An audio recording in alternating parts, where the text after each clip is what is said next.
Hello everyone, welcome. Today, we're tackling a common error that pops up in Visual Basic for Applications, or VBA, Runtime Error 380, Invalid Property Value. This error can be frustrating, but it's usually fixable with a bit of troubleshooting. We'll break down what causes it and how to solve it. So, what exactly triggers this error? It generally means you're trying to assign a value to a property of an object that is outside the acceptable range or of the wrong data type. For example, imagine you have a text box where you can enter a number, but the program expects a value between 1 and 10. If you try to enter 15, you'll likely get this error. Similarly, a date field expecting a valid date format won't accept random text. Now, let's dive into fixing this error, step by step. First, carefully examine the line of code causing the error. VBA's debugger will highlight the offending line when the error occurs. Pay close attention to the object and the property you are trying to modify. Is it a number, text, date, or something else? Next, check the data type of the value you're trying to assign. Make sure it matches the expected data type of the property.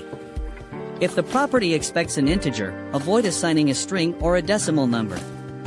Use functions like cint, cdvl, cstr, or cdate to convert the value to the correct data type before assigning it. Thirdly, verify the valid range for the property. Many properties have minimum and maximum limits. Check the documentation or use the object browser in VBA to find the permissible range. For instance, if you're adjusting the font size of a cell, make sure the size is within the allowed range. Fourth, consider using error handling. Implement on-error resume next and on-error go-to statements to gracefully handle the error. This prevents the program from crashing and allows you to display a user-friendly message or log the error for debugging. If an error occurs, you can then inspect the value being assigned and determine why it's invalid. Fifth, double-check spelling and syntax. A simple typo in the property name can also cause this error. Make sure the property name is spelled correctly and that the syntax is correct. Remember, VBA is case-insensitive, but consistent capitalization can improve readability and help avoid mistakes. Sixth, review the source of your data. If the value being assigned comes from a database, spreadsheet, or user input, make sure the data is clean and validated before it's used in your VBA code. Using input masks or data validation in your source can help prevent invalid data from entering your system in the first place. Finally, restart Excel or your application.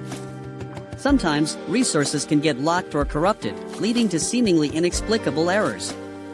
A fresh restart can often resolve these issues. I hope this walkthrough helped you understand and fix Runtime Error 380. Remember to always carefully examine your code, data types, and property ranges. Thank you for watching. If you found this video helpful, please consider leaving a like and subscribing to the channel. Your support helps us create more content like this. Consider checking out our other videos.